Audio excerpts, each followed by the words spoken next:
You dear. Oh dear. I'm very, very happy to be here with all of you. I came to New York, I guess, a couple of years ago for the first time, and didn't expect to enjoy it, frankly. But I really did. I like the place, I like the people, and just somehow there's something that's home-like here for me, which is I've lived in California since forever, so I'm extremely prejudiced, utterly biased. But it's very happy to be here. This is a promise I made a year ago, and I was really delighted when it came around. Our subject tonight is really, I'm quite happy to share with you the other film we're making. If you just want to save yourself the trouble, it's really up to you. If you want it, you can do it. Or you can just let it go and we can just email to you the card we're making. Does that work? Either one works. But I don't mind your doing it. I was just trying to save you the trouble. Okay. Okay, Peter, don't blow it. All pressure's on you now. Everything I do, I film and put up on a YouTube channel just because it has more life after that. All right. Our subject tonight, karma, reincarnation, chakras, death, dying. We need about 2 months of pretty constant, and then we also promised that we were going to do some more chanting, so we're just going to do a little bit of everything tonight. This is a subject also that there's lots and lots of questions, so I'll try to kind of introduce it and then see if you have questions and we can go from there. We need to kind of get you so that you can see me. There we go. There are a few principles of the spiritual path that are the real life-changing realities that are really, they're far out, but they're not really that far away from where we're living. And karma, reincarnation, and the fact of death, and what happens when we die, and why do we die, how do we die, is it a tragedy or is it just a fact of life, and how do we carry on? You know, it's easy to say that we carry on, but how do we actually do that? Because very few of us have actual memories of past lives, but we're always acting in relation to those past lives. Oh, should I shut this? Is this no? Okay. But we're always acting in relation to those without even knowing it. When I was in my early 20s living at Ananda village, which is the first community founded by a direct disciple of Yogananda, Kelly mentioned Swami Kriyananda, who was an American. He died in 2013, just recently. And he was my link. And for all the 40-some years that I knew him, everything I know, everything that's good about me, I credit him. The rest of it I keep for myself. But in any case, I was living at Ananda village at that point, and I had an extremely difficult relationship with this one woman, just impossible. Our circumstances brought us together all the time, and we just disliked each other. And we were just these young, emotional women, and poor Swami Kriyananda was just having to referee between us all the time. It was kind of a nightmare and an embarrassment in retrospect, although at the time I just didn't know what to do about it. And one night I had a dream. This is the only time in my life that this happened. I'm not one of those people who every third day has something really out of the ordinary. This is unique. I had this dream in which I can tell you sort of the more parts of it. I dreamt that I was in a monastery. I was a nun in a monastery, and I was a bit of a celebrity in the monastery. I was very well known because in whatever life I had had before, I was well known when I came in. All of this was in an era when there were carriages and horses. So about that time, presumably in recent history, relatively not a whole other yuga ago or two. And I was very at peace. The dream started with my being in this monastery and being very at peace. But there was this notoriety around me in this dream. And I dreamt this dream all night. I would wake up, and then I would dream it again. Until the whole story came out that I had been an aristocrat, and that we had a queen who was terrible.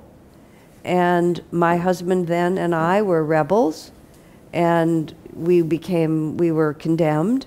And we tried to escape, and we got into our carriage with horses, But this queen managed to get us. And then my husband was killed in some horrible manner. And I ended up in the monastery. And of course, the queen was the person I had to deal with every day. And I had this terrible fear of her having power over me.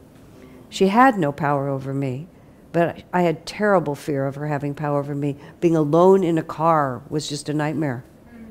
But what I realized, quite apart from the drama of it, just to be fair now, I never told her about this. I don't know who told her. It might have been Swami himself, because I told Swami this whole thing, and his comment was, "I'm inclined to believe it's true," which is his way of saying it's true.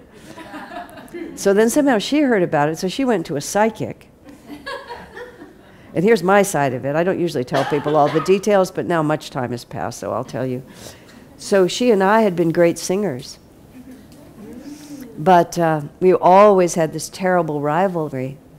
I put acid in her drink. Whoa! Yeah, really, and destroyed her voice. So she was not very fond of me either. Yeah. This works for me because I've had a block this whole lifetime against being able to sing. And I actually had a block that was, I was being protected. The fact that I couldn't sing was a protection of some sort. And I had given lots of interpretations to it until this all came down. So now, she and I not only intensely dislike each other in the present, but we have this entire reason why we disliked each other in the past, too. And so we just start really, you know, it just gets worse and worse. The first thing I realized is that even though my experience happened at least hundreds of years ago, who knows how many farther back than that, it might have well have happened in the morning of the afternoon in which I was acting. It was completely present and completely veiled every experience that I was having. It was always based on fear. It was always based on anger, you know, power against power, you know, just everything. And so we would talk to each other about lunch, and there would be this undercurrent, you know, of antagonism and revenge. So we started really running it, you know, really running it in a really big way. Until finally Swami Kriyananda, poor guy, man, oh man, did we ever test his patience. He just sat us both down like this, and he said, you know, first he essentially acknowledged that our stories were true stories. But he essentially said, you know, you both seem capable of having done what you said you did, but not anymore. That was just his simple answer. He said, you both have suffered terribly for what you did, and you would be incapable of behaving that way ever again. There it is. That's the whole story, isn't it? Now, what people are inclined to do is we gather up these stories about what happened to us, whether it's what happened to us in this life or a past life, or a psychic informs us, or I have an intuition, and all of a sudden everything is justified. And so what we were doing is, now that we had facts, now we could take what was just really terrible, you know, life-destructive attitudes, and now we could hold on to them even tighter. Right, I'll just give you the end of this story, because in the end she and I became great friends.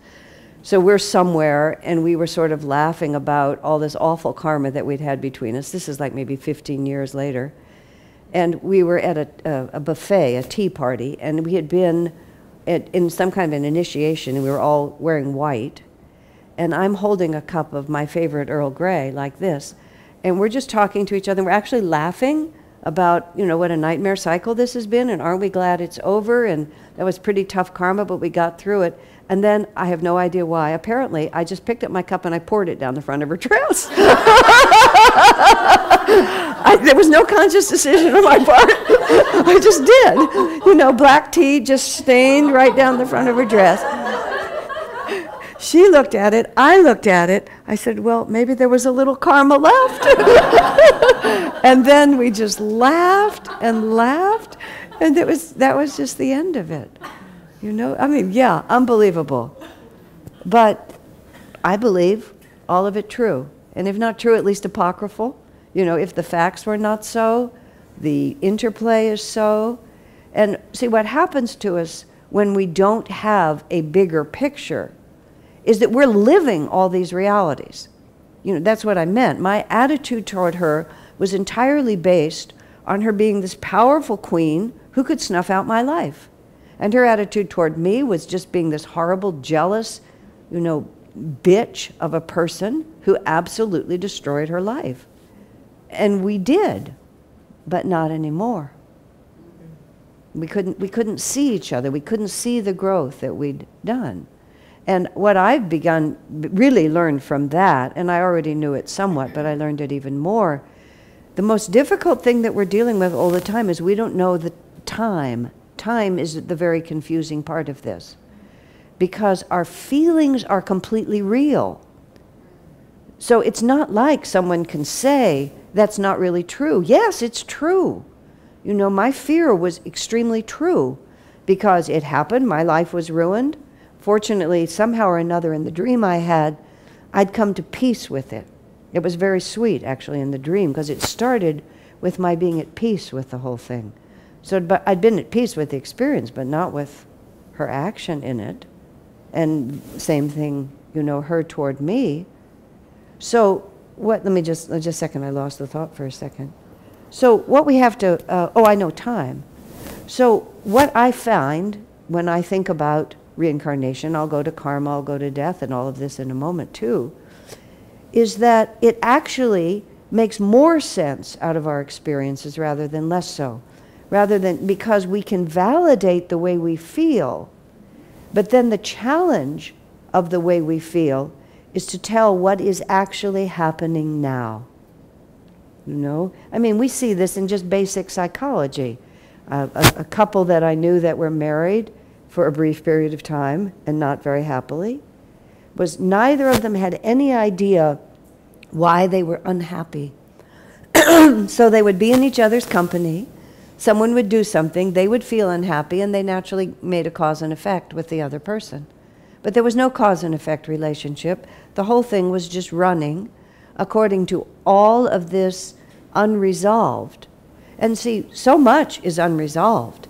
I mean, in that particular lifetime, I end up in a convent. My poor husband is dead. In my attack on her, her whole career is completely ruined, and she has to go, God knows where she goes. Who knows what happened to me?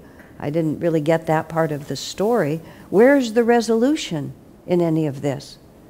Because oftentimes you're having situations with people where the power is different, or the awareness is different, the development is different. Somebody can just be extremely evil and continue on their evil way. You're not going to be able to resolve it. But we all carry it. And this is where the karma issue comes, and the chakras have to play into this. There's no time tonight to do everything. I made reference to the YouTube channel that I have. There's a little slip back there. There's hundreds of videos on there, including very clear and much more detailed about chakras and so on. But I'm going to just, I want you to get the picture, even those of you who know these subjects generally, because the more clearly and simply you can hold this, the more effective in a very practical way this becomes. Okay, the chakras, as probably all of you know, are energy centers that run from the crown to the base of the spine. And there's many different ways to talk about this. There's 7 centers. 5 centers from the throat to the base of the spine are the ones that have to do with our personalities and our destinies a lot more. Once we get to the spiritual eye, we're starting to talk about our ego identification. It's different.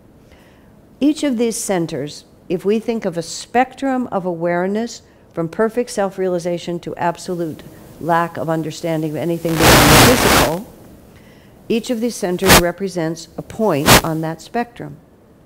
And every time we do anything, because we are ego-identified, what ego-identified is, we are the infinite spirit, we are the jiva, which is this bubble of divinity, which has individualized itself as each of us, this weird, unique reality that if you think too much about it, it can make you kind of go crazy. So it's better just to sort of say, there it is. I don't know about you all, but the fact that I wake up myself every day kind of startles me. I used to meditate for about 8 years. I meditated with the same group of women every morning. I lived in a monastery, and an Ananda monastery, and we all went to our little teepee temple and meditated together every morning. And I used to actually wonder how we knew which one to take home, you know? Because we would come together and our consciousness would blend so strongly, we could just feel it. But then we'd always take ourselves home, right? Because there is this something that ties us to this individual experience. This is the way God made it. And that little bit of individuality, the jiva, is what goes through incarnation after incarnation. Because you can be a male, a female, a German, a Swiss, you know, an Australian, an Aborigine, a Wall Street broker. You can be all these different things, but there's this thread of individuality having its experiences. And the jiva, although it's infinite in nature, has become identified with these individual experiences. And it's not just through one incarnation, it's through all these incarnations. That's why this woman and I meet each other. She's no longer a queen, and I can't even carry a tune at that point. But nonetheless, we have both so identified with the previous experiences that we had that we can't separate ourselves from them. That point of identification is the medulla right here. The medulla and the spiritual eye are one chakra, the two poles. Here, the jiva is identified with all this limited individual experience through many lifetimes. Here, the jiva is identified with the infinite and sees even all those individual experiences, but just part of a bigger tapestry. But as long as we're identified here, we hold all those experiences. And because we're identified with them, every single thing that happens to us, every thought that we think, every reaction, every response, every love, hate, or in between, affirms our reality. And it affirms somewhere on this spectrum between perfect self-realization and complete ignorance of anything beyond the material. And depending on how energetically we commit ourselves to those actions, it creates a vortex of energy in the appropriate chakra. So when my husband is killed by someone that I loathe and I have to go to a monastery and my life is ruined, that's a lot of stuff. And I'm not in that lifetime or in this one, you know, a Christ-like master who can just say, Om, Om, you know, everything happens for the best. Like Krishna in the Bhagavad-Gita, you see the bodies dying, but I see the spirit rising. When Arjuna in the Bhagavad-Gita complains to Krishna that he doesn't want to go to war and kill all these people, Krishna says that simply, you think they're dying, I see them just being rising. You see them falling, you watch their body fall, he said, I watch their spirit rise. We're having two very different experiences here. So in that incarnation, I watched my husband die apparently, and I just saw him die. I didn't see him rise. So therefore, I held a certain concept of reality, and it created a certain vortex of energy held at the center by anger, fear, pain, loss. I mean, just, you can make a long list of all the possible impressions that such an experience would make on your consciousness. And it doesn't, this happens to be a very negative example, but positive examples too. Maybe you have a beautiful home and you just have such a marvelous impression of what it is to make a home. And you have a wonderful, loving family, and you're just born with this extreme calling, you know, to make this loving family, because that's also an impression that you've carried. Positive and negative, everything just carries on. But the positive also, we have to eventually see it's all just a play of light and shadow. It's just a temporary reality, but we carry all these preferences. Now the physical body is created from the energy template created by that chakra pattern. So whatever pattern is there, the energy form, which is the chakra, steps in and out of physical bodies. That's how reincarnation works.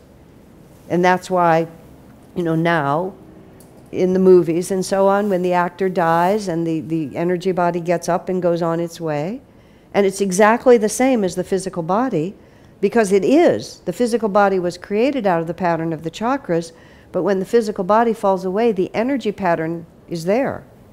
And it's the energy pattern that is the culmination of all the experiences that the jiva has had right up to that point.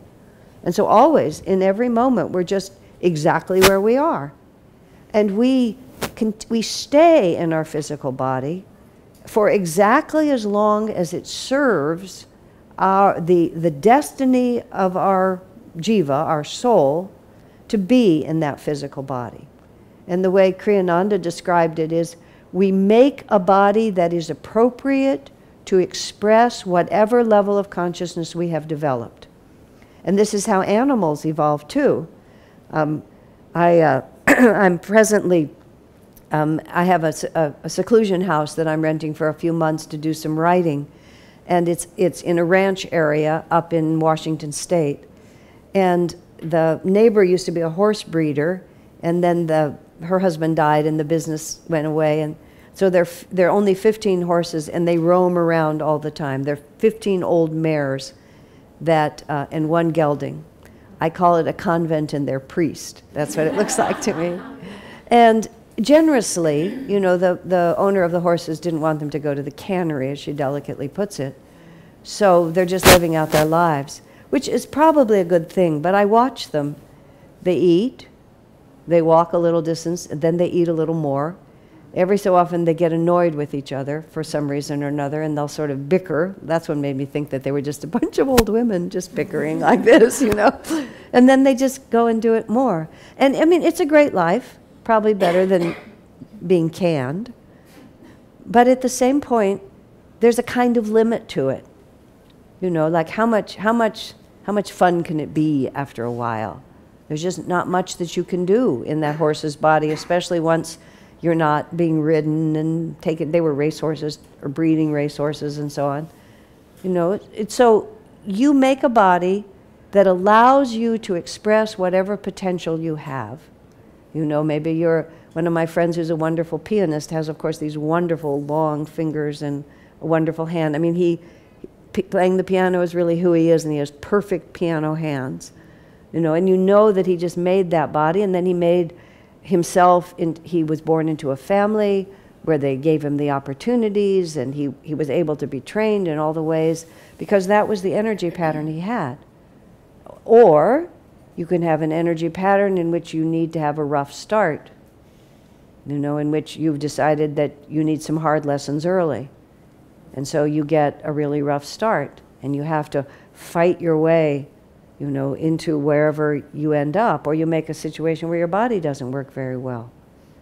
And all of these energy fields that are stored in the chakras are essentially something we don't yet understand about the nature of reality, where our suffering comes from, and what's going to give us happiness.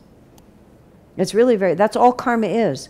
Karma is something we don't understand yet about our own capacity for perfect bliss. So we get to have experiences in which we get to find out what is perfect bliss and what is not. Now, not all lessons are painful, because the fact of the matter is we learn more from being fulfilled than we actually do from being disappointed. Because if we're disappointed, we always think, if I could just make it work out, then I would be happy. Isn't that right? Being disappointed is what pushes us back. And sometimes being disappointed makes us get really petulant about it. But even being petulant and cynical is often just a defense against, I still want it.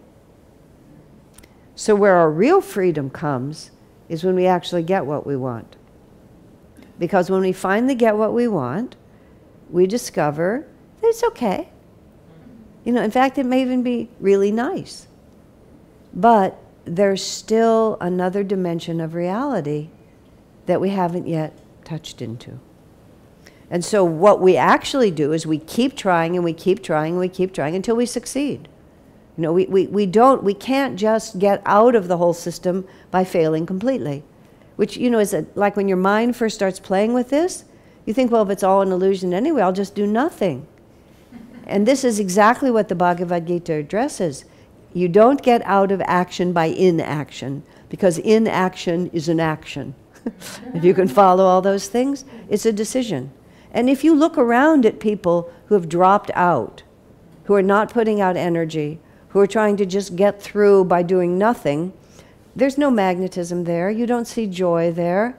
You don't see any sort of kindness or overflowing love. You tend to see just kind of a dullness and often a fear, paralyzing fear. What we actually are forced to do is to just keep having those experiences until we see, oh, I need something beyond this world. And which is why a movement like Ananda, which is based on self-realization, does not usually attract people of an economic class where they're striving to succeed. Because it's actually really annoying to people who are striving to succeed to have you say to them, oh, it's all a dream, don't bother. You know, that's really easier for you to say from your 9-room apartment looking over the park. It's harder to believe when you're not there. And it's not even appropriate to tell such people that you're not going to like it when you get it. It's just, we all have to have these experiences ourselves, and that's what karma is. So the things that compel us, the desires that we have, the ambitions and the impulses are not antithetical to our spiritual life. They're actually core to it. Because it's through following through on those impulses with the right consciousness that we'll begin to understand the nature of reality, where our suffering comes from, and what's really going to give us happiness. And we never really believe anybody. Nobody believes anybody. Anybody who's tried to raise children, no, you can't tell anybody anything. You know, it doesn't matter what it is. It's just like, yeah, if you keep hitting yourself with the hammer, you will get a big bump on your head. What hammer? What bump? You know, it's just how people are. Not just children, that's how people are. Until you begin to notice that you're hurting and the relationship becomes clear to you, like this. This is when you have learned the lesson and the karma gets to go away. But only when you actually really, really know it. And so we eventually do get through things. And everything that you're not inclined to do now is because you've learned it. You've really learned it. And that is, I mean, a friend of mine, because Yogananda said, we have to experience everything before we become spiritually free. So this woman and I, we were traveling as part of a pilgrimage tour to India.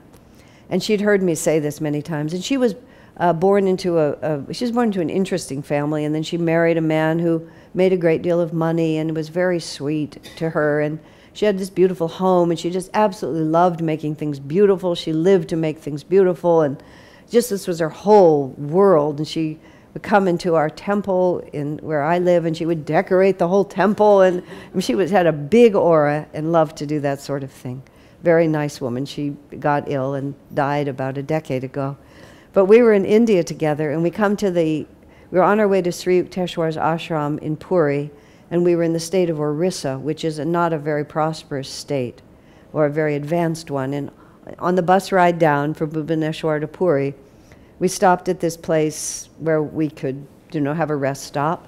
And we tried to keep our pilgrims, which were mostly Americans, away from anything that would make them sick. So we kind of supervised what you could buy and what you couldn't. But there, they had peanuts in the shell wrapped in newspaper cones. They would get old newspaper, make a cone, and fill it with roasted peanuts. And that was something that we could all eat, so we all did. So the men who were selling the peanuts, I can't do it anymore because my knees don't work, but they were crouched down like this with their hands on their elbows, just in a posture like this. They had this cart with wheels. They would pull the cart over there. They would have the newspaper and the stack of peanuts.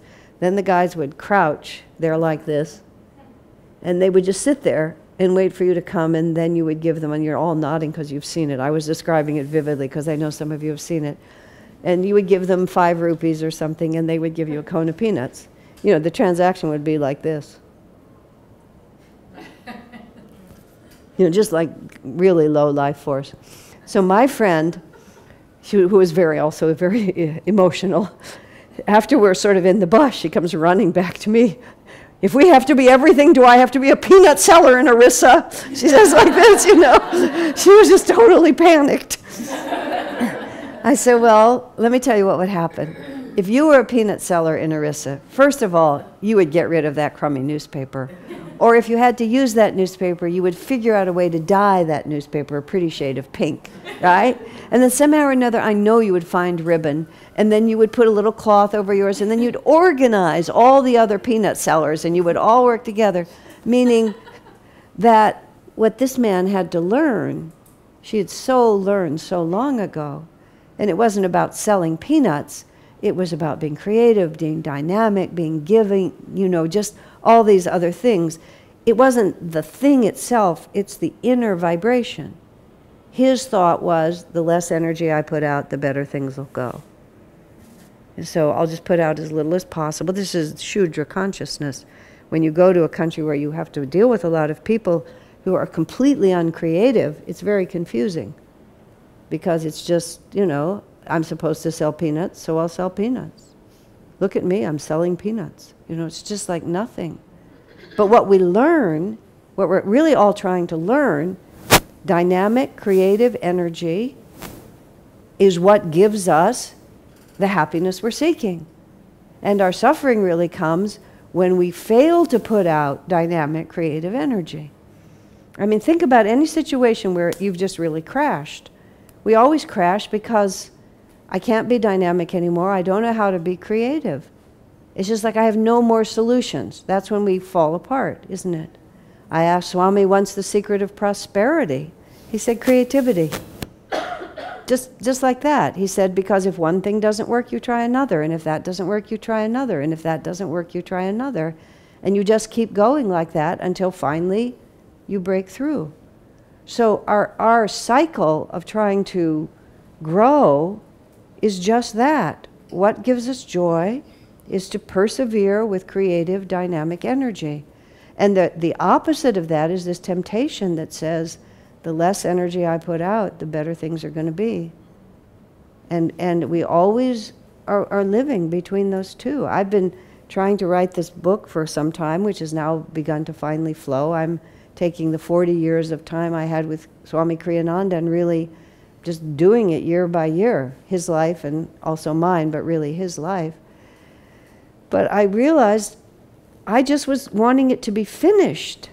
And that was part of the difficulty of what I was doing. I wasn't trying to do it, I was trying to finish it. You can tell the difference? Right. And so I was always in a state of stress because I was trying to finish. And every time I would see how much longer it was going to take me to do it, instead of thinking, oh, creative dynamic energy, isn't this fun? It was just, I want this to be over. Yeah, and I finally got, thank you God, you know, that's what I was doing. These are karmic lessons. This is something I've had to deal with my whole life. I like things to be over fast. I don't mind working hard, but I like to work in short, intense bursts, you know, and then have it be done. I have 3 books back there that, you know, you're welcome to buy, but that's not exactly the point. All of them are episodic.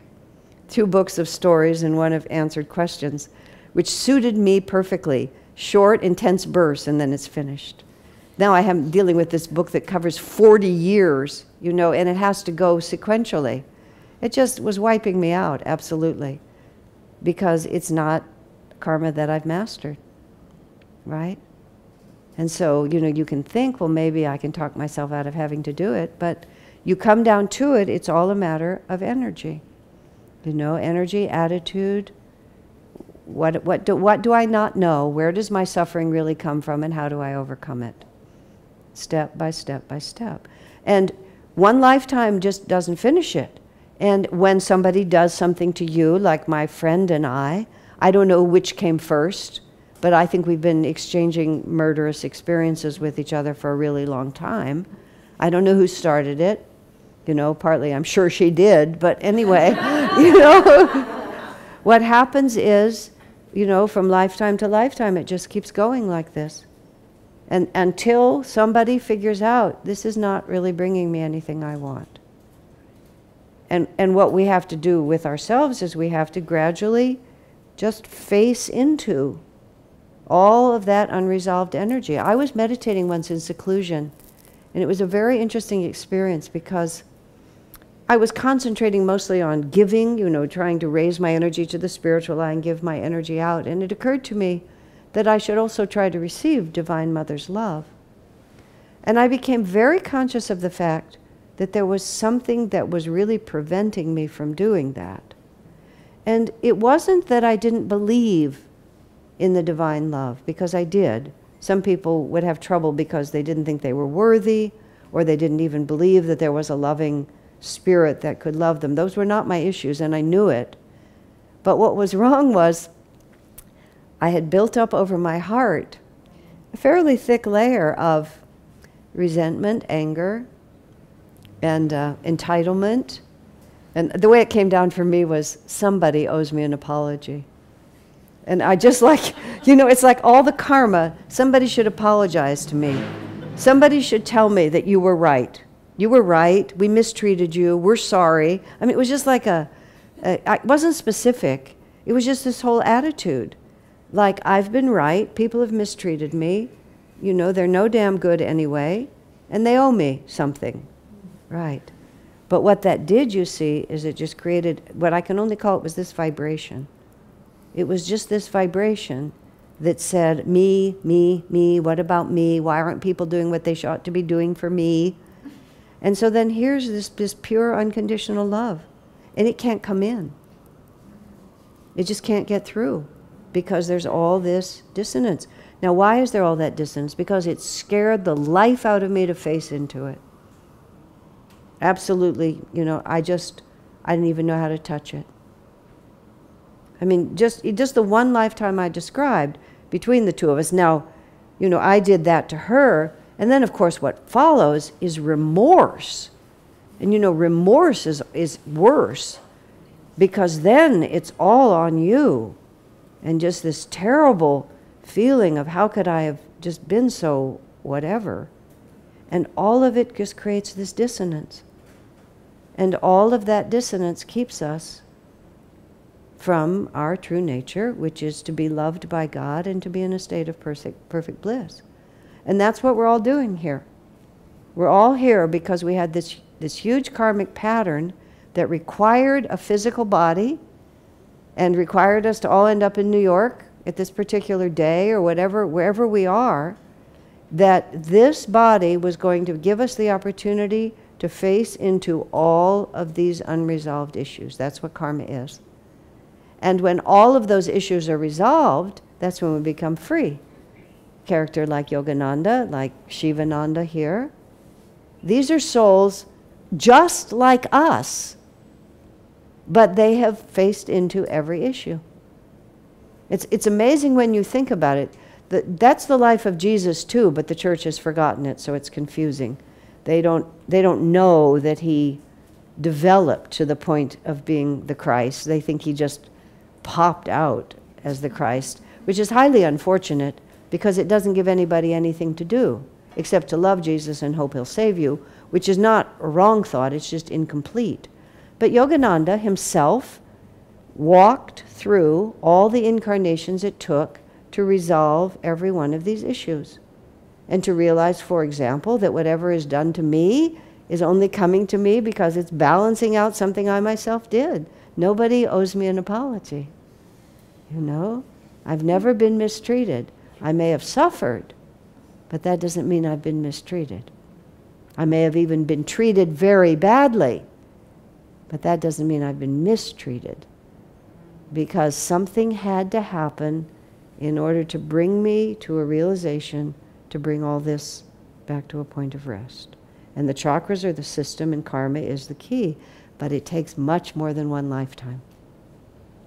And that's, I don't know, I find that so relaxing, because that tells me I can just move at whatever pace is natural to me. There's no such thing as failure, and in the end there's not even any time. It's just like I'm working it through with this one, and when as this one, I've done as much as I can do, then I will just take off this body and put on another one. One of my friends and I have decided, we planned the whole thing out. We're going to be born as sisters, maybe as twins. Our father's going to be really rich. We're going to do this and this. We were traveling together one day and we just made up the whole story. Ridiculously, I felt happier since then. And I actually traced it back to this plan that we made. I don't know if we'll actually do it, but it was very cheerful to me to think that we have it all worked out. You know, it's going to be a really nice, happy life. Everything's going to work. Maybe.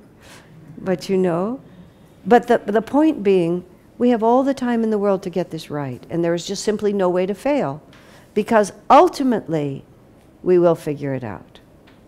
And then we have to bring death into the story. And this is where sometimes people become very concerned about this. But death is just like you just turn the page. Because just like those mares now, everything that was interesting for them virtually is gone, and now they just get to look for grass. I mean, just boring, looking for grass. I was thinking about dogs. I was reading about service dogs and all the different things that they can do for autistic people and people with PTSD and all those sorts of things. And how eagerly the dogs take this on. I was thinking, man, it must be so satisfying for a dog to have something to do. Because mostly they just yap around and go chase after things. But to actually have a job, you know, and be able to serve people, because they're, you know, just like us, it's very gratifying to them. I mean, they can have playtime too. They can have incarnations of that. But when they get to the point where they have dignity and they can actually make something happen, you know, that's very gratifying for them. But nonetheless, even, let's say, as a service dog develops, his inner self, his soul, will really recognize that there's more. If he had speech, if he had opposable thumbs, you know, they could just do more. So that body will cease to serve him. And so he will have to shed it in order to have another one. And so will you, and so will I. And even people who die untimely deaths, they've done everything that body was set up to do for them, and whatever cut it at that point. And Master says something so interesting. He says, in the astral world, when someone is born, you've left that whole world and all the people that you love in that world. And so it's a funeral in the astral world when it's a birthday in the physical world. And when it's a funeral in the physical world, it's a welcome home day in the astral world. Everybody who has these death and return experiences, you know, they talk about how glorious it is and how they know everybody and they love everybody and they see people who have died. One man talked about, he said when he had his experience, he went out of his body, he said there was a stadium full of people cheering and welcoming him. I mean, that is a lot of people working like that. And we don't really lose anything, we just shift. I mean, I'm in New York now and all my friends in California, I still have them, but I'm not with them now. And in this little time frame, I'll eventually go back to them. But when I go back to them, I won't be with you guys anymore. You know, and I have dear friends in Europe that when I'm in New York, I'm not in Europe. And we understand how all those relationships can happen simultaneously, but circumstances require. And it's not that we are overjoyed to be separated, but we all recognize we have a job to do, like this. And if we're all really seriously friends with each other, and I mean just on the incarnational level, this woman that I had so much trouble with, even when I couldn't stand her, in a peculiar way, I knew she was one of my best friends. I know that sounds weird, but the fact that we didn't like each other at all was kind of irrelevant. We were both dedicated to the spiritual path. She was sincere and I was sincere, and that united us on a level that transcended the fact that we loathed one another. Can you follow that? And so that's what happens when we're born and die. It's not like you're abandoning your children or your wife or anything. You're just finished. You've done all you can for them, and it's time for you to go to Russia or wherever else you're going the next time. You're just being called to another place. And there is a certain heartache in it, but it's mitigated somewhat because from the astral world you can see the picture a little better. But also it's when you have people that you really love, that you really miss, there's also something sweet about it. Isn't it wonderful that we have that many people to love? Isn't it beautiful how our hearts can be so big and so many people can be a part of it, and what a treat it is? Whenever I travel or go away, I'm always so happy that I'm also happy to go home. And I just thank God every day that every place that I go has something that I want to be part of. And that's just what happens when we die. But the time perspective is different from this side than it is from that side. That's what Daniel Brinkley said, who talked a lot about these things. He said, people get hurt. Doesn't my mother miss me? And he said, well, she does. I mean, the one who died. He said, but their sense of time is so different. And he went like this. The separation lasts about this long. And then he blinked his eyes. That from here it seems longer than it does when we're on the other side of it, because time is a very odd creature, But one of the things that's really cracking our society at this point, what to speak of our medical care system, is that nobody understands how this cycle just moves. In New Delhi, I met a man who was part of our group there who's a heart surgeon. And he's a Hindu, so he had some belief in this. But when he met Yogananda's teachings, it all got much more clear to him. But he realized, he said, because of the heart surgery he does, at least half his patients die. It's just because he's sort of a court of last resort, is what I gathered from what he was doing. But he had, the medical profession considers all of those deaths somehow that he wasn't doing the right thing.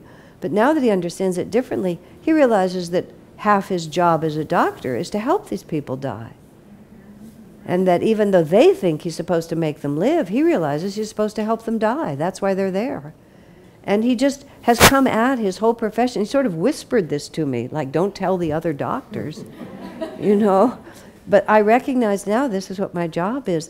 Myself, in the position that I've been in as the pastor of a church, essentially, and a representative of these teachings, I've been called upon to help people die on more than one occasion.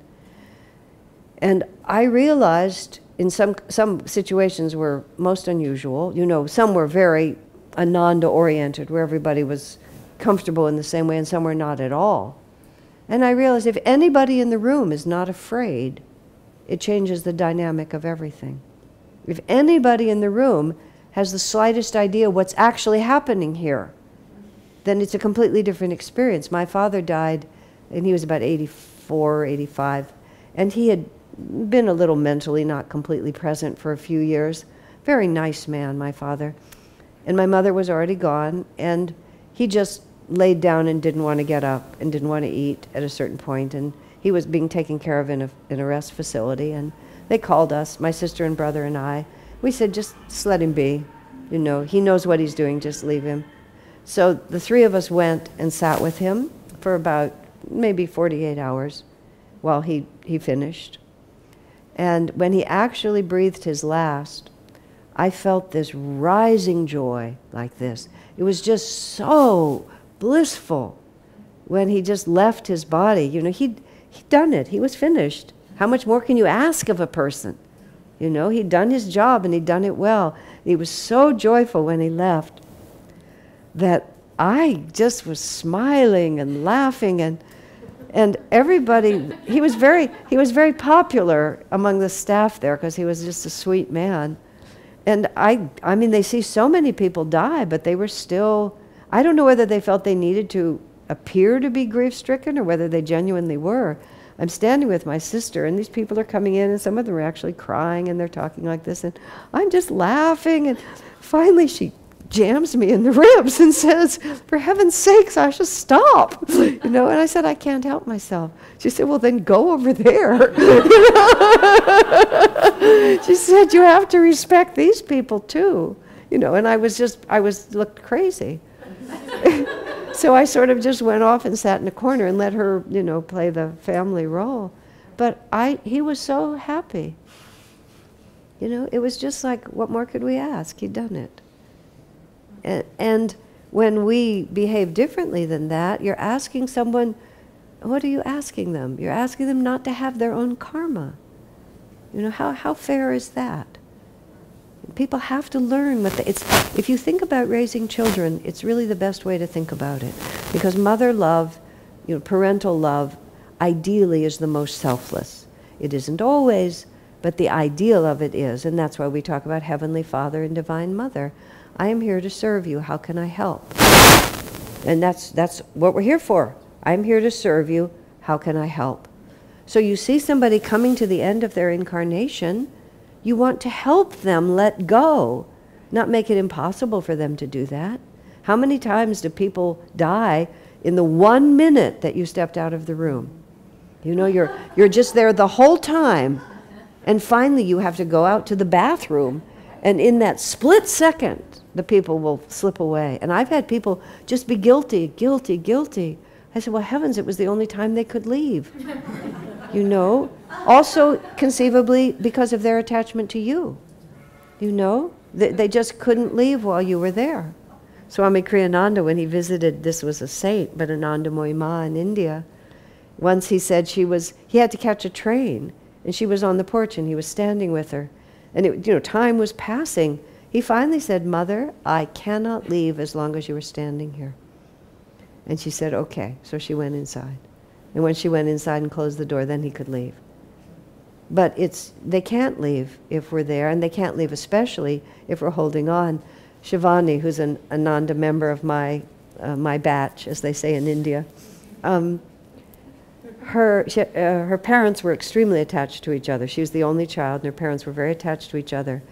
So her mother is dying back east. This was from California. So Shivani goes back east to be with her mother. This was before email and all of that. So, you know, you had to use much cruder methods of communication. But so Shivani's there, and we're all praying for her mother, you know, help her to transition. And then we get a call that says, pray for Shivani's father's soul, because he just died. We thought, what is that? And then like a few hours later, we're supposed to pray for Shivani's mother. The story was this. The mother was so attached to the father. This is what Shivani watched. The father was fine, but the mother just wouldn't die. And Shivani said her father finally figured it out. And so he just lay down in his bed and died, and then probably came back and said, okay. And then she stepped out of her body too, and they were both gone. I mean, so it's really, when you think of it, it's really extremely sweet. They were finished. My own mother, she died 2 years before my father, 56 years of marriage. They were very close. My sister and brother and I never talked about this until after it had happened. But the three of us, who were all a little, you know, over the top, kind of woo-woo sensitive like this, so it was all three of us like this. For the 2 years between when my mother died and my father died, I could never think about my mother because it was always a little agitated, which is very upsetting to me because there was no reason for that. But it was just, I could never, it was very uncomfortable. The day my father died, her vibration went completely calm. I think she was just, where are you? You know, the whole time. We're not done, you know. And as soon as my father died and joined her, and I think that's one of the reasons my father was so happy. I'm sure she was there. And, you know, it was just like, there we are. Now, we're talking about older people who've lived their lives, but, you know, a child can have done everything he came to do. These things just happen. It's just part of the process. And if our country could just relax on this, you know, Daniel Brinkley said that 70, I think this is a true fact, 70 cents of every medical dollar is spent in the last 6 months of life to extend life by an average of 21 days. And then he adds, and those will be the most terrible 21 days of your life. Right. And where does that come from? That's atheism, materialism, and what he calls life greed. Okay? Because we don't understand. This is a great, glorious adventure, and it has its sad moments. When Yogananda's disciple, Sister Gyanamata, died, and she died a few months before him, he didn't live much longer, he wept at her funeral. Now this is the extremely fascinating way that life is everything at the same time. He says, she was completely free. I examined her life, even in thought. She never had a wrong thought. She was perfection itself. She merged into the infinite life, and then he wept because she was gone. And they would never be Yogananda and Gyanamata again. And it had been such a beautiful life together in all these different ways, and he wept over it. And they're setting an example for us. It's not that we have to be so, cold, because that's not natural. It's natural to think, oh, what a wonderful father, what a wonderful husband, how much I loved my little baby. How could you not? But at the same time, we also have to know that we don't own anyone. We're just all traveling this path together, and if we're really going to be friends, I remember in Italy on the road to our community in Assisi, there was one of those shrines on the highway because a young man had been killed on a motorcycle there. And as we were driving by it, someone who lived there said to Swami, the mother comes out every day and puts fresh flowers on that. And Swami said, how unfortunate for the poor boy who died. Because he's moving on, and she's doing it. He said it'll force him to repudiate her, was the actual word he used. Because that her grief will just be such an anchor to him, he'll have to close his heart to her. Now you think, oh, isn't this admirable? But what we're really doing is we're just rebelling against what is. Either we are part of a greater reality, and that reality has a pattern and an intelligence and a love for us, or it doesn't. And if it does, a great many challenging realities follow afterwards. And that's what I've worked very hard in my life, because if karma is true, if God is real, if death is just a transition, then there's no exceptions. It's not like true when it's nice and not true when it isn't. It has to be true all the time. And that's the line in the sand between playing on the spiritual path and actually being on the spiritual path. And this is the Bhagavad-Gita. This is big time. This is Arjuna saying to Krishna, I don't think I'm going to do this. That's what really happens there. Arjuna has been pushed into this war. I mean, it's an actual physical event. He has to fight against his own cousins who are trying to take the kingdom. But the image of it is we are pushed into this war where we really have to face into all of that, or we don't. And Arjuna, right on the eve of battle, says, let's not do this. What do you say? I think this is a bad idea. Let's just all live together happily. And Krishna says, in much more elegant words than these, you're using a philosophy that sounds good, but you're just a coward and a fool. Oops, Arjuna says, then maybe you should teach me what I'm really supposed to do. And that's what the whole Bhagavad-Gita is. If it's true, it has to be true, and if so, we have to get engaged.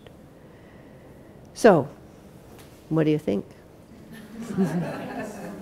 Questions, thoughts, anything you would like to say before we go back into music?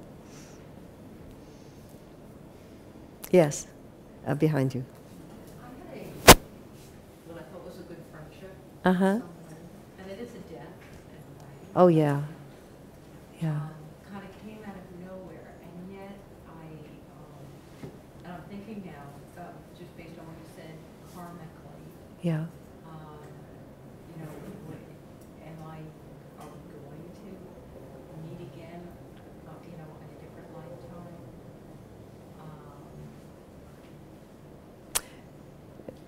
I mean, I can answer there unless there's more to the question. I mean, like, I had a relationship that was very dear to me. And I wanted Yeah. you to say that. Okay. I kind of really tried to not process it, think about it, not think about it. Right.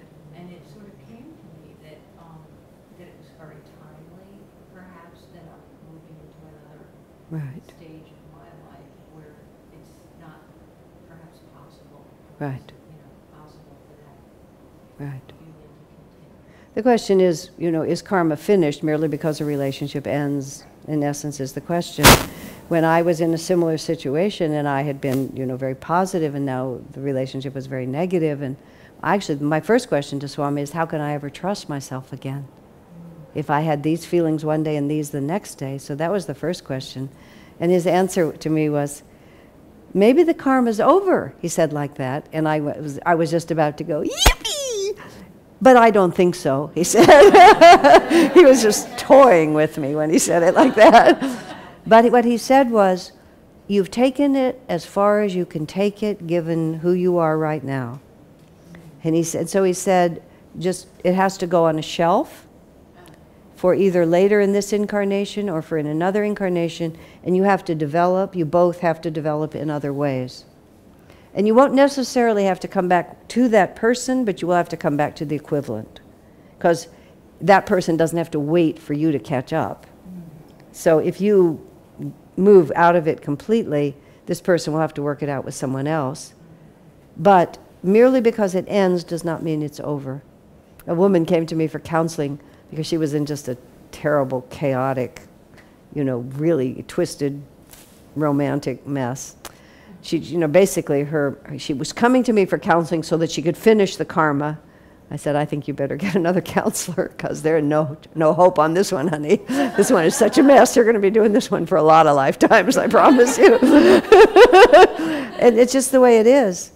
But you push it as far as you can go. That's why I was saying you run out of creative dynamic energy.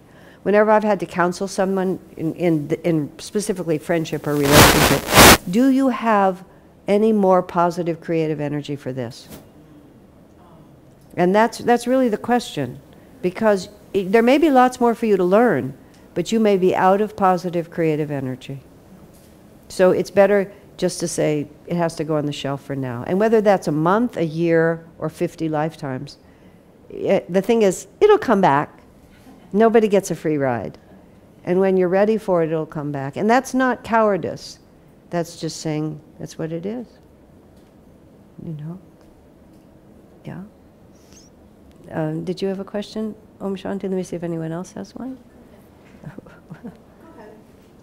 was just saying that we were talking about in terms of letting people die. It reminded me very much of how I handled the situation with our beloved family cat recently. Mm-hmm. And I always thought I was never going to be that attached to her. But I realized how long I held on to her. She wouldn't die because we were holding on to her. Yeah, and they say that about animals. Animals don't care because they don't have the sophisticated ego structure to be so identified. They haven't risen to the point of being attached. But they do suffer for their mommy and daddy, for their people. But this whole, actually in my book, Ask Asha, there's a whole long, I think it's the last one, it's about a woman and her Great Dane. Because it's the same thing. Because once you make an animal a pet, you've basically changed, you've taken responsibility for its life already. So you've already completely changed the natural cycle. And I mean, I don't have pets, so I can be more impersonal. I mean, I know it's a person, but it's a strange thing because suddenly you seem to have control over its death, but you've actually had control over its life all this time because you've changed its dynamic. And when it's done, it's done. I mean, that's why I always look like, it's nice being a much beloved cat, but I can imagine a more satisfying life, and after a while, it's just time to go on, and we have to, the same thing. It's all about, every problem in the world right now is about atheism and materialism, which is we are not part of a greater reality, nobody is in charge, and everything is defined by what we can hold in our hands. And so we make a lot of really unwise decisions based on that. Like the cat. I don't mean it's unwise to keep the cat with you. I'm not going to say, because there has to be intuition in it. If the cat really is going to learn more, it's extremely good karma to be a pet for the animal, because it is constantly in association with a much higher vibration than it would be if it was just out in the jungle. I remember Bharat, who's a nature educator, he was giving a class once and he was talking about the bunny rabbit. And I remember him saying it like this: everything eats the bunny. I don't remember what the spiritual lesson is. I just remember everything eats the bunny. It's a rough life. And that's why they're so nervous, because everything eats it. And, what did someone say? I missed the joke. Anyway, but, so you save the animals a lot. Even if they just play in your apartments, they're still way up from having to scrounge for food all the time. Yeah. And they're hanging out with you know, people who are loving them, and it's a whole altogether different. So maybe you keep them for longer because they just, you know, they get another quarter of an incarnation worked out. Yeah. Colleen?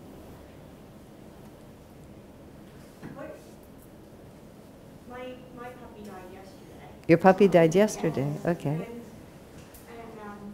it was a beautiful transition because I was meditating at the time and I said, if it's her time, please let her take the last breath without me having to make the decision. Yeah, that's so hard. And within the meditation, my phone rang and she took her last breath. She had cardiac arrest. And everybody thought she was going to live, not me, but But I still have this unbelievable human grieving process of like the whole gamut of anger. Yeah. And what could I have done? Yeah. And fear and loneliness and I feel everything. I Yeah. know all this stuff. I know everything. I know it was the most beautiful transition. I know that she had to go. I know her body was ready to go because I told her, because I remember the story in autobiography about the deer. Right. And when he tried to save the deer, and the deer wanted to transition, and the deer came back to him in a dream and said, "You stopped me from incarnating." And he said, you know, he would never do that again. And that's why I told her what I did. I said, when it's your last breath, you do it. Don't stay here for me. But now I feel I'm going back on it because Okay. I'm feeling all those Let me. I'm gonna see the reason Yogananda incarnates, the reason Swami Kriyananda incarnated, the reason Anandamoyi Ma incarnated, the reason Jesus incarnated, Saint Francis, Shivananda, Satchidananda, you know, just every one of these great souls, because we get really mixed up as to what it's supposed to look like.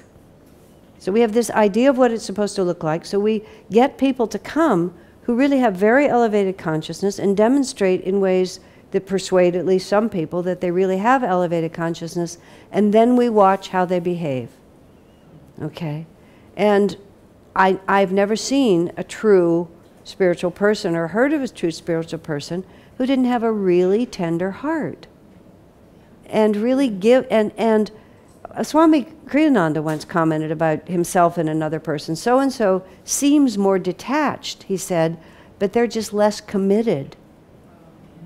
And so you can look detached, but you're really just not committed.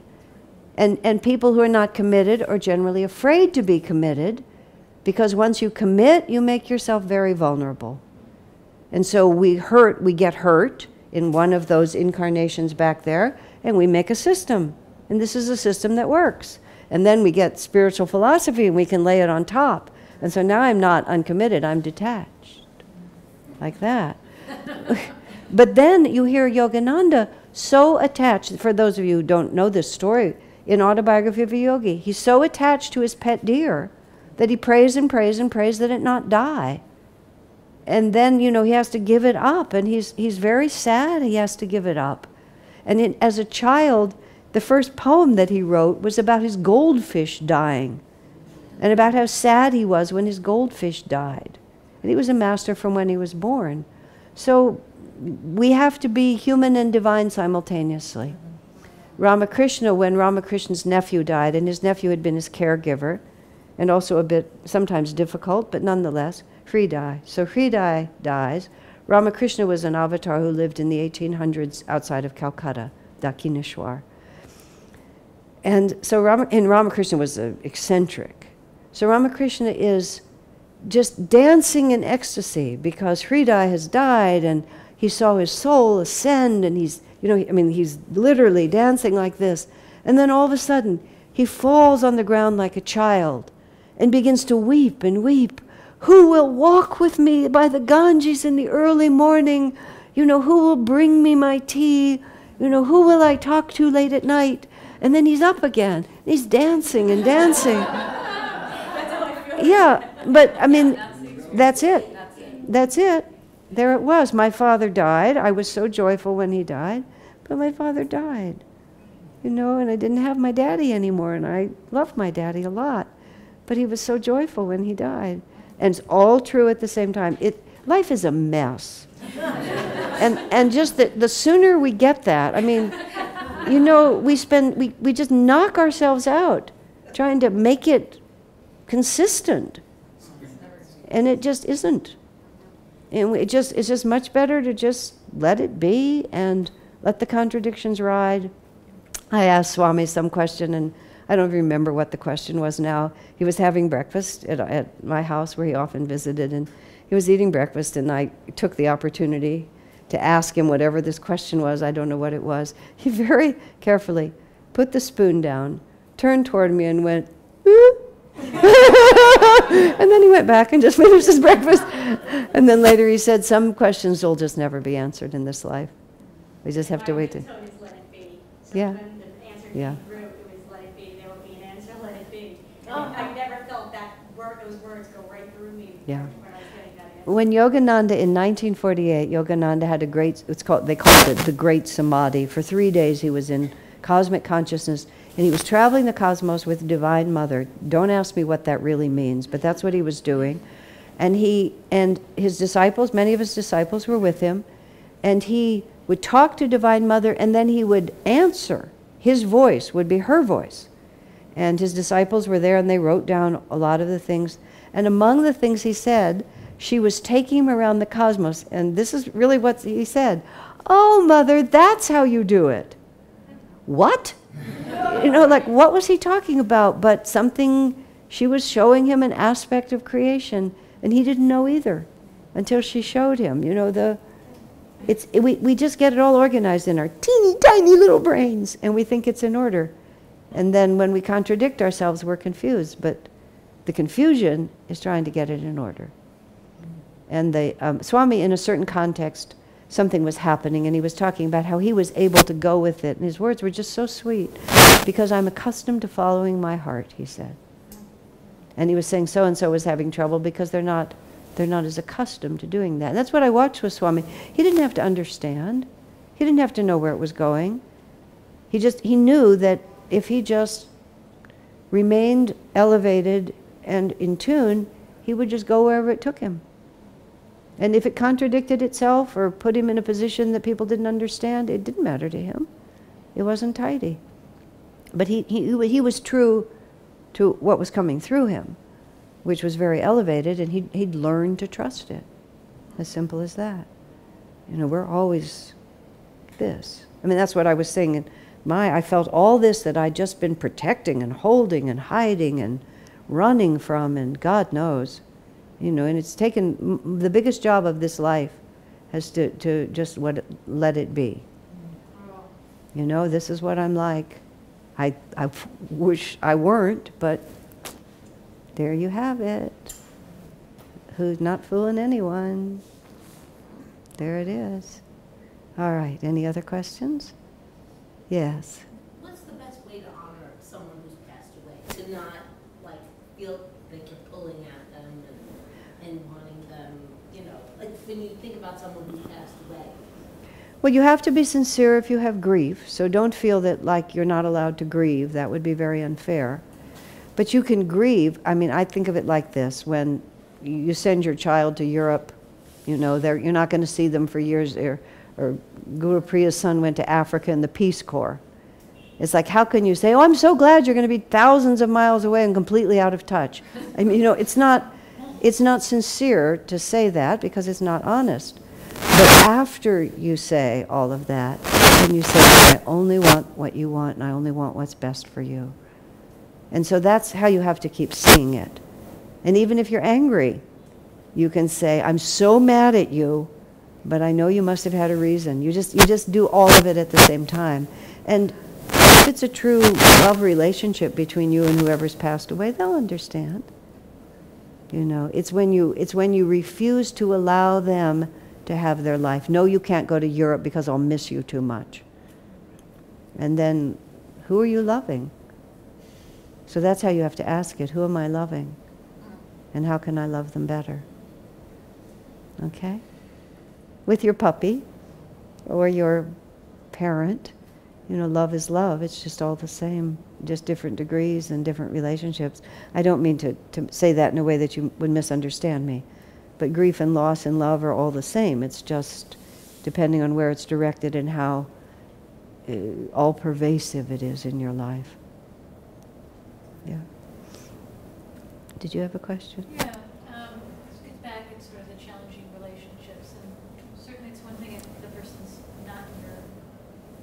dear your life anymore. And it's different when you're both on the path and you can sort of see that. But when you are having to interact with someone who's not in that place of being aware of that, and this person has done things and you just simply don't trust them anymore, but you still have to interact with them. My, isn't that marvelous? Yeah. It's exquisite, isn't it? I'm sure you're the only one in the room who's ever had that experience.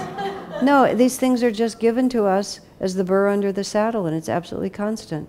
And a tremendous amount of the stress is the feeling that it shouldn't be happening, and that if they would just get their trip straightened out, or, you know, you're crippled, and nothing, and many things don't work out. You know, and so it just depends on how much you want to.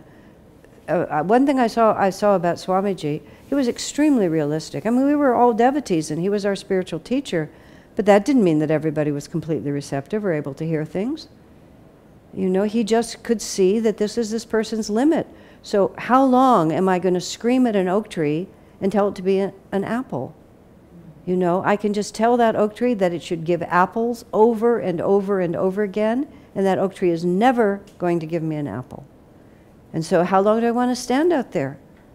So at a certain point, you just have to recognize this is an oak tree. He or she is never going to be what I want him to be. And then you have to ask yourself, how much stamina do I have for this? And is there anything good coming for me? I mean, this is why people in life get old and bitter. I mean, that's why people get old and bitter, is because everybody around them fails to live up to, and they keep wanting the oak tree to give them apples, and the apple tree to give them persimmons, and the persimmon tree to give them automobiles, you know? Really, seriously. In other words, I want it to be different. Yeah. The little boy in our community, we were talking about him earlier, Mukunda, who got up from bed at 2 in the morning in this big ashram house we had, and he marched out of the bed and he stood on the stairs, and he had this huge voice, and it was like 2 in the morning, and he was bored and he wanted other people to be with him, and he just screamed out, "I want it to be morning!" Just like that. Many times in my life, when I get it, after I work it all out, after how I'm right and they're wrong, and it should be happening my way, and they shouldn't be doing, I finally realize that I'm 3 years old, and I'm screaming into the night, I want it to be morning. Then I just ask myself, is this worth it? You know, and then there's another odd question, how could I help them? But you know, sometimes in business or, you know, impersonal relationships, you really can't help them. You just have to work around them, or quit, or just recognize that it just doesn't come out the way I want it to. And sometimes that's much more important than getting your way. That's so annoying. It's just really annoying. I mean, it's annoying. I'm joking.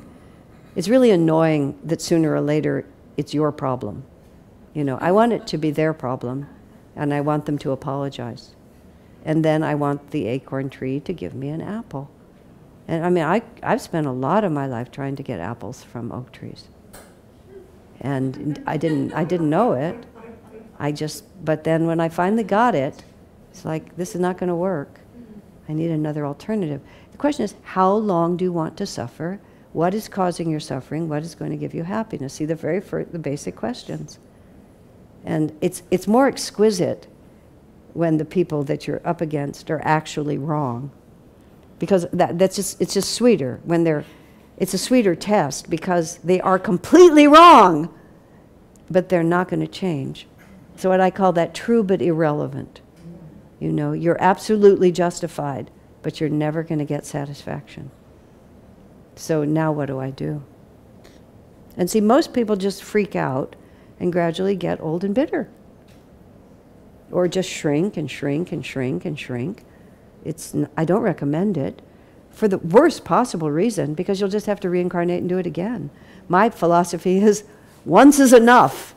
You know, I never want to see this karma again. That's what I say. I never want to see this again.